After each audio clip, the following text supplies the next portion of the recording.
gente, tudo bem com vocês? O vídeo de hoje é falar sobre... É de história, um vídeo de história. Eu amo história. E eu percebi que eu nunca tinha gravado um vídeo de história antes, então...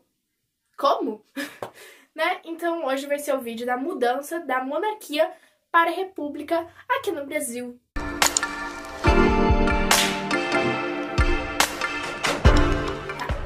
Vamos começar lá no segundo reinado com Dom Pedro II. Para entender melhor como é que estava o negócio da época, vamos entender como é que era a política. Vocês sabem, né, que os três poderes foram criados lá no período iluminista, onde estavam surgindo novas ideias, e criou os três poderes, por causa que antes do iluminismo tinha uma sociedade completamente absolutista. O que significa absolutista? Absolutismo vem de absoluto, ou seja, o rei que tinha poder de tudo. Era um monarca, era um rei que ele governava tudo e não tinha limite o poder dele, ele era absoluto. Depois foram surgindo os filósofos na época do iluminismo defendendo o fim do absolutismo, e um deles criou os três poderes, o executivo, o legislativo e o judiciário. E cada um desses poderes ficava com uma pessoa diferente. Assim, a pessoa não ficaria sobrecarregada de poder e então ela não poderia mandar nas outras coisas. Nesse segundo reinado tinha esses três poderes, porém tinha um a mais, que era o moderador. O poder moderador, ele controlava na igreja e nos outros três poderes. Então é como assim, vamos colocar os três poderes, porque a galera tá reclamando, mas vamos criar mais um pra enganar esses daí. Vamos enganar as pessoas aí, vamos criar esses três poderes, mas eu vou continuar mandando em tudo. Aí o que vai acontecer? Nessa época, o Brasil ele vai estar entrando em conflitos com alguns países. Entre eles, a Inglaterra. Porque a Inglaterra ela vai ficar por mais de 50 anos tentando abolir a escravatura no mundo todo. E o que a Inglaterra vai dizer? Ô Dom Pedro, tu tem que parar um pouquinho com esses escravos aí. Se eu ver qualquer navio aí de escravo atravessando o meu mar, o Oceano Atlântico, atravessando o oceano, eu vou afundar ele. Não vou pensar duas vezes, vou afundar. Aí o Dom Pedro, ele vai pensar, tá, o que eu posso fazer? Por causa que os escravos eram a principal fonte de economia do país. A economia do país dependia da venda e troca de escravos. Então o que ele vai fazer? Ele vai criar a lei Eusébio de Queiroz, que vai proibir esse comércio dos escravos, esse tráfico de escravos, esse comércio internacional. Porque senão ia dar muito mais prejuízo, por causa que os escravos que eles iam comercializar iam afundar. Iam ser mortos, né? Então vai ser praticada mais os escravos vão ser trocados internamente do país, vai ter uma comercialização interna.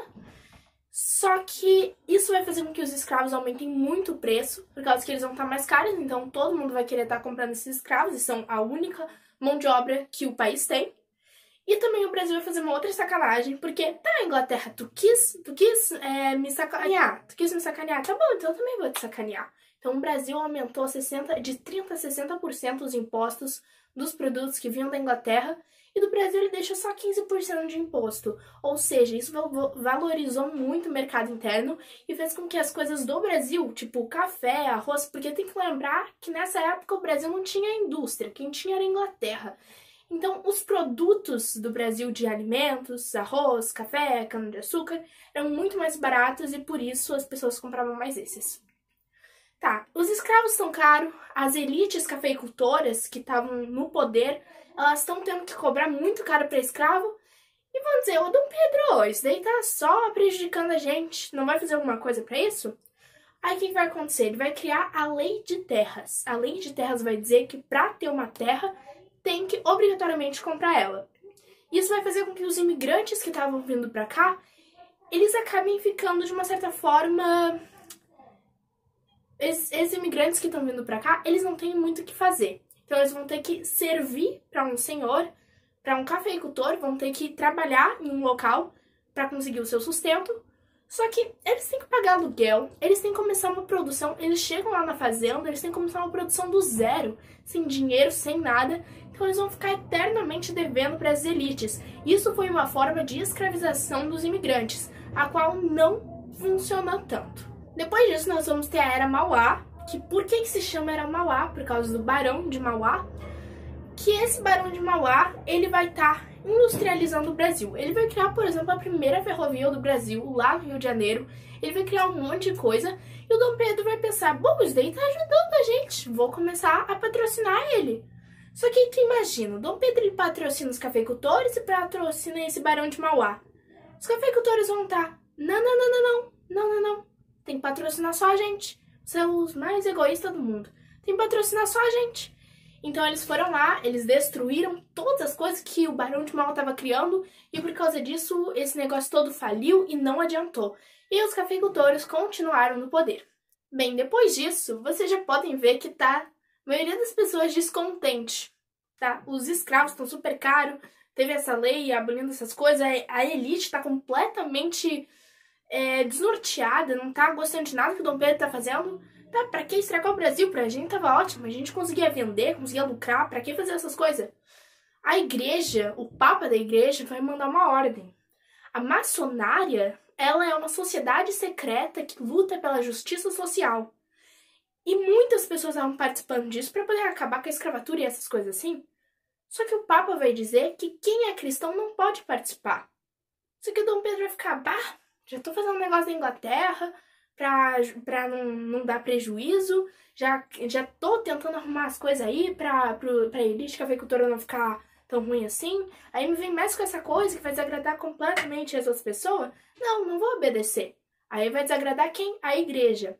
E depois, nesse meio tempo, vai estar dando a Guerra do Paraguai. E o exército vai estar se sentindo muito pouco reconhecido. Eles não estão ganhando dinheiro financeiro para tudo isso. Essa guerra deu um estrago completamente, tanto mental quanto em todas as coisas aqui do Brasil.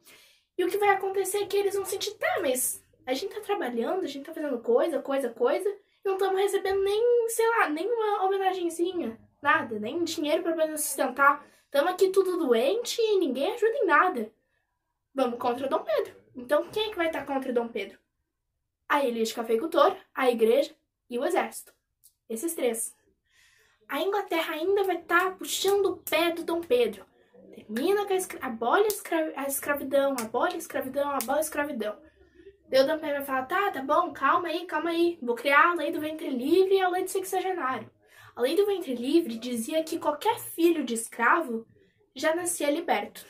E até os seus 6 anos, os senhores dos pais deles deveriam sustentar eles.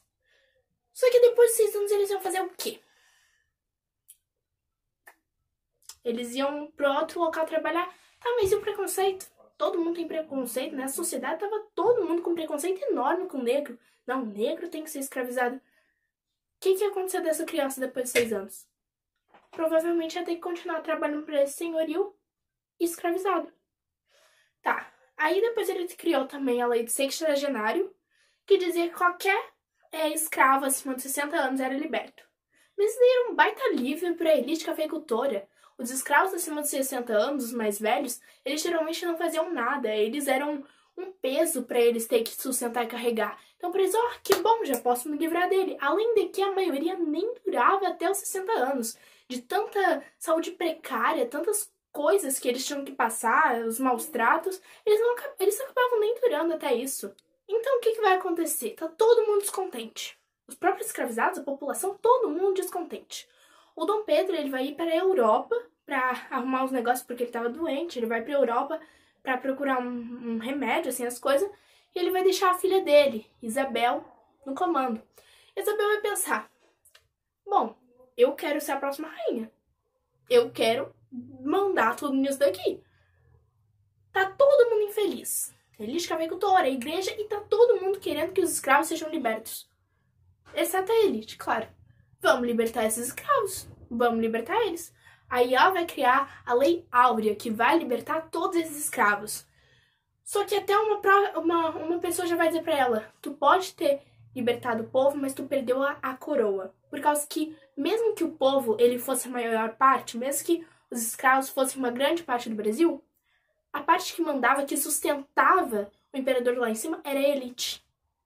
E se ela ia contra a elite, logo ela ia perder o poder. Quando o Dom Pedro, quando ele soube disso, ele estava em Veneza, na Itália. Ele voltou correndo pra cá, tá, mas o que aconteceu? O que tu fez? Aí, por causa disso, tá todo mundo agora contra o governo do Dom Pedro. E a população tá lá, viva Isabel, só que a elite vai ficar, não. Atrapalhou toda a nossa economia aqui, o que a gente vai fazer agora? Muitos dos fazendeiros da elite cafeicultora, eles chegavam a escravizar os negros e outras pessoas forçando. Por causa que, por exemplo, o escravo tinha um filho. Eles diziam, se tu não trabalhar pra mim de graça, eu vou ficar com teu filho. Se tu não trabalhar pra mim de graça, eu vou ficar com teu filho. E ai do que vai acontecer com ele. Então, melhor tu trabalhar pra mim. Eles ficavam ameaçando. E depois as pessoas, ou elas continuavam trabalhando escravizadas na fazenda dos senhorios, ou tinham que ir pra cidade pra fazer trabalhos mais simples. Por causa que essa lei, ela pode ter liberto os escravos, mas ela não ajudou em nada para entregá-los na sociedade. Eles ainda não podiam estudar, não podiam fazer parte da sociedade, não podiam votar. A maioria das pessoas não queria contratar eles por causa que era mão de obra negra. Ah, não, esse negro aí não. Começaram a marginalizar os negros por causa disso. Daí, não, esse daí não vai trabalhar na minha fazenda porque ele vai roubar. Começaram a marginalizar eles, principalmente por causa da cor da pele. E qual era a saída que eles tinham? Talvez roubar? Ou talvez serem escravizados porque não tinham o que fazer? Como é que eles iam se alimentar? Como é que eles iam comer, sustentar a família que eles tinham? Aí, por causa disso, a elite vai se juntar ao Estado e a República vai ser proclamada em 15 de novembro de 1889, que vão ser a elite, o exército, e vai ir lá o Deodoro da Fonseca, que vai virar o novo presidente, o primeiro presidente da República do Brasil. E tem uma frase muito famosa que vai ser dita: as pessoas assistiram a República bestializadas, porque ninguém tinha a mínima ideia do que estava acontecendo ali.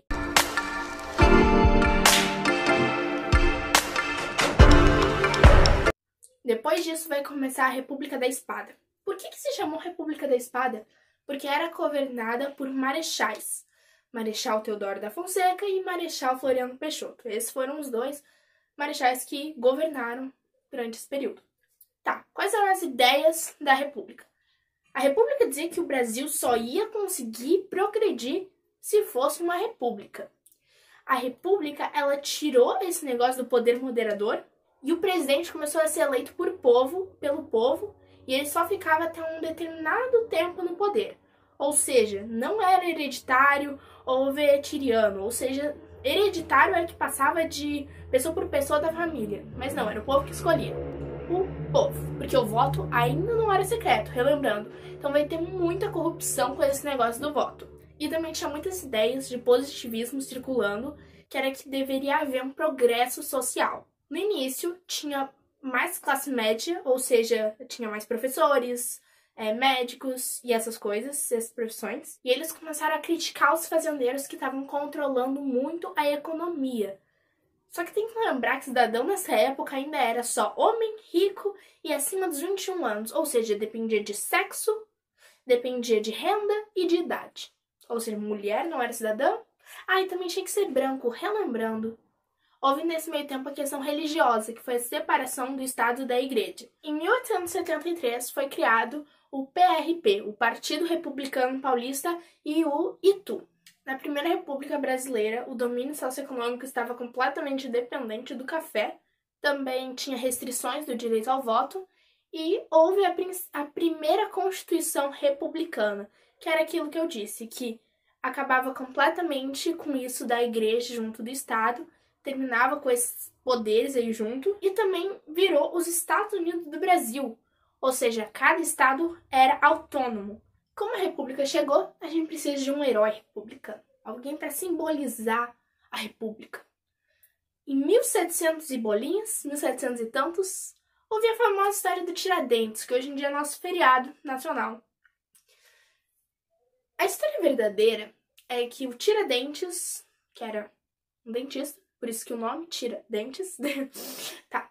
Muitos intelectuais, escritores, eles estavam planejando a Inconfidência Mineira, que era para fazer a independência de Minas Gerais. E o Tiradentes, ele vai pensar, se isso daí funcionar, eu vou ganhar uma grana e tanto, né?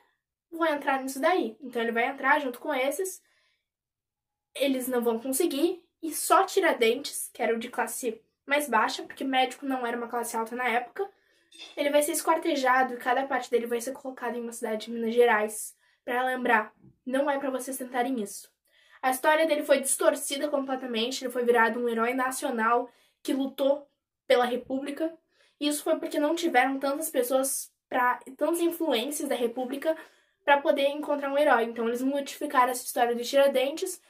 E hoje em dia, o dia 21 de março, é o feriado nacional por causa do Tiradentes. Houve, logo após, a crise do encilhamento. O Rui Barbosa foi escolhido, pelo Deodoro da Fonseca, que era o presidente, para fazer o desenvolvimento industrial. Tá, ele vai fazer com que os bancos, os bancos vão emprestar dinheiro para as pessoas que querem criar fábricas novas, empresas novas, para tentar incentivar a industrialização do Brasil.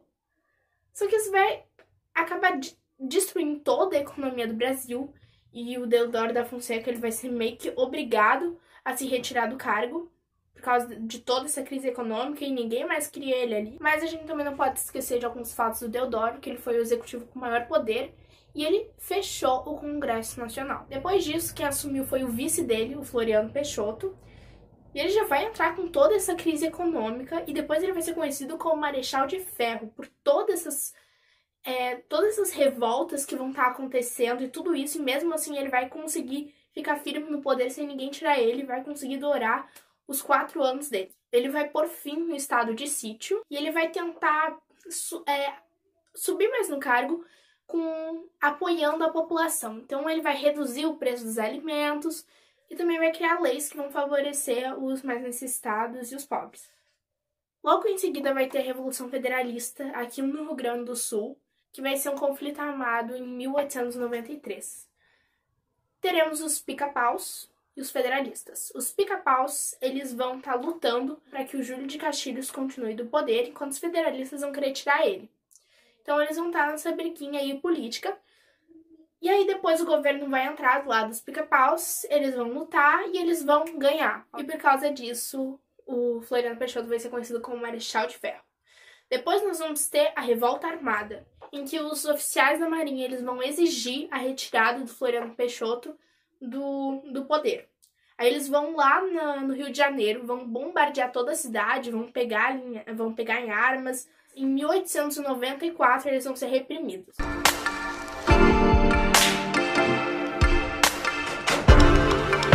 Depois disso, nós vamos ter a República Oligárquica. República vem de res pública, ou seja, república de todos. É meio contraditório, né? Porque oligárquica é de alguns. Ou seja, ele vai apenas beneficiar a república oligárquica vai beneficiar apenas um pequeno grupo que é da elite cafeicultora. O voto ele vai continuar sendo aberto. E o primeiro presidente civil, ou seja, que era cidadão, que não era um marechal, vai ser o Prudente Moraes, que tinha o apoio, obviamente, dos cafeicultores, e por causa disso toda a economia vai ser voltada para o café. Nós vamos ter a política dos governadores, que vai ser durante o governo de Campos Salles, em 1898 a 1902, que é para conseguir manter todas as oligarquias no comando do país, que vai ser o seguinte, olha, os coronéis, eles iam poder escolher os cargos dos estados e as coisas, eles iam poder escolher os cargos. Em troca, eles tinham que fazer servicinhos para as pessoas para conseguir comprar o voto delas. Isso foi chamado de voto de cabresto. Essa troca de favores foi chamada de voto de cabresto, em que as pessoas, como o voto não era secreto, eles conseguiam ver se eles seguiam o que eles iam dizer ou não. Então, poderia haver ameaças, ou eles prometiam dar coisas para as pessoas que cumprissem o que eles pediram. E isso foi durando por bastante tempo. E até esse voto de cabresto se chama assim por causa do coisinha que os cavalos usam quando eles vão... Quando tem aqui um negócio assim, sabe? Que tapa a visãozinha deles. Então é como se os coronéis estivessem guiando eles para um local. E por causa disso vai ter muita disputa entre os coronéis. E então vai ser criada a política do café com leite. A economia de São Paulo é o café e a economia de Minas Gerais é o leite. Então eles vão fazer uma troca. Cada eleição vai um presidente de cada um. E nesse negócio do voto de cabresto, eles vão fazer com que seja uma eleição de São Paulo e outra de Minas Gerais. E o próprio presidente já vai dizer, votem nesse daqui. Ele vai tentar fazer com que a população vote nesse daí para continuar o acordo. Então a gente vai ter o convênio de Taubaté, que vão ter muitos poucos compradores de café. Então o governo vai fazer o seguinte, as sobras do café o governo vai comprar e vai deixar os mantimentos ali. E sempre dá aquela época de crise em que, sei lá, a terra não tá fértil bastante ou toda a população tá sendo impregnada e as coisas assim. Então o governo vai pegar esses que eles compraram e vai distribuir pela população, vai vender, no caso, não distribuir, porque ainda estamos falando de uma sociedade muito econômica. O governo vai vender esses cafés, então vai parar completamente com isso. E em 1909 o café vai voltar a ser valorizado e vai voltar como a maior potência econômica do país.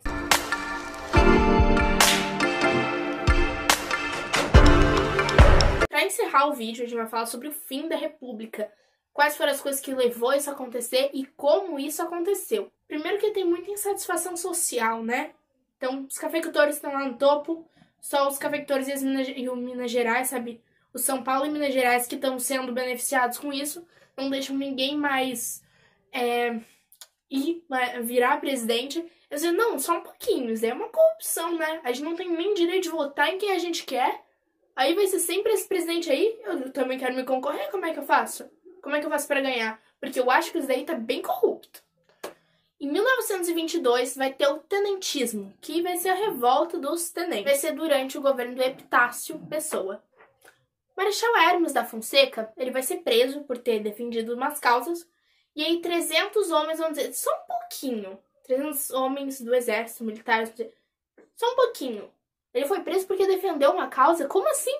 Não, a gente vai lutar contra ele. Então eles vão ficar em um forte, era o forte de Copacabana, e eles vão ficar lá dentro. Só que então vão ser enviados 3.000 homens para lá, para esse forte de Copacabana. E desses 300 vai todo mundo fugir, vai sobrar só 17 militares e um civil.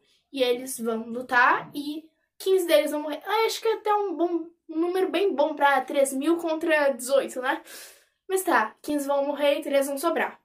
Depois disso, isso daí serviu como uma grande influência para as pessoas, para poderem lutar. Então, muitas pessoas começaram a montar grupinhos com essa revolta. Virou um combustível para continuar esse movimento. E essa última parte vai ser conhecida como Revolta dos 18 no Forte de Copacabana, que é uma parte dentro do tenentismo. E depois vai ser a Coluna Prestes, em que o Luiz Carlos Prestes e o Miguel Costa, em 1925, eles vão reunir 1.500 homens, é a continuação desse tenentismo, 1.500 militares rebeldes. E eles vão começar a circular o Brasil inteiro, por todos os interiores, de interior, e eles vão tentar procurar aliados. E eles nunca perderam uma batalha, mas eles começaram a perder força com esse movimento, começaram a perder com o tempo. Então eles tiveram que os restantes tiveram que se refugiar na Bolívia. E por último, para encerrar completamente esse vídeo, a gente vai ter a Revolução de 30, em que o Washington Luiz, ele era de São Paulo, tá? E você se lembra daquela política do café com leite? Então é bem importante agora. Por causa que o próximo a ser deveria ser o Minas Gerais, né? Porque é o acordo que eles fizeram. Só que São Paulo vai começar a falar assim pro Washington Luiz, vai dizer, Luiz, olha, eu acho que você não tinha que votar nesse daí exatamente. Podia ser nesse meu amigo aqui de São Paulo, né? Não tem tanto problema. Aí Minas Gerais fica completamente revoltada, vai se juntar com o Rio Grande do Sul, né? No caso com o Getúlio Vargas, que vai ser o nosso próximo presidente depois. E Minas Gerais também vai se aliar com Paraíba. E depois ela vai conquistar o apoio dos paulistas para poder concorrer novamente. Como se isso fosse fazer alguma diferença. Então os paulistas estão lá, tipo, quer concorrer novamente? Tá, né? A gente vai fazer com que todo mundo vote na gente mesmo? Pode. Tranquilo, tudo bem. Aí vai ter uma aliança liberal e em 1929 vai ser a candidatura de Getúlio Vargas. Só que o Júlio Pessoa, que era o vice-presidente do Getúlio Vargas, ele vai ser morto. Ou questões políticas ou pessoais. E como todo mundo tava querendo, o Minas Gerais, o Rio Grande do Sul e Paraíba tava querendo que Getúlio fosse presidente, estavam querendo expulsar aquele Washington por causa que ele quebrou a política, e começaram a espalhar um boato. Quem matou o meu amigo aqui, o João Pessoa, foi o Washington Luiz. Não foi qualquer pessoa, não. Foi o Washington Luiz, porque ele estava com medo de perder. Foi isso aí. Então, o que vai acontecer? Antes do amigo do Washington Luiz assumir o cargo, João de Barro, antes do outro paulista assumir o cargo, Getúlio Vargas vai chegar assim, ó. Licença? Eu sou o novo presidente. Falou! Houve uma corrupção e eu virei o novo presidente, porque e no fim das contas houve mesmo uma corrupção por causa que todo mundo do Rio Grande do Sul votou no Getúlio Vargas. Então, foi isso, gente. Espero muito que vocês tenham gostado. Desculpa por ter demorado tanto pra gravar mais vídeo, tá? Mas eu voltei, pelo menos. Isso que importa. E, bem, foi isso. Assistam esses vídeos que vão estar aparecendo aqui no final da tela, depois, no fim do vídeo, se vocês quiserem. E se vocês quiserem que eu grave algum vídeo de algum outro conteúdo, é só escrever aqui nos comentários que eu vou gravar e vou trazer semana que vem, tá? Beijinhos!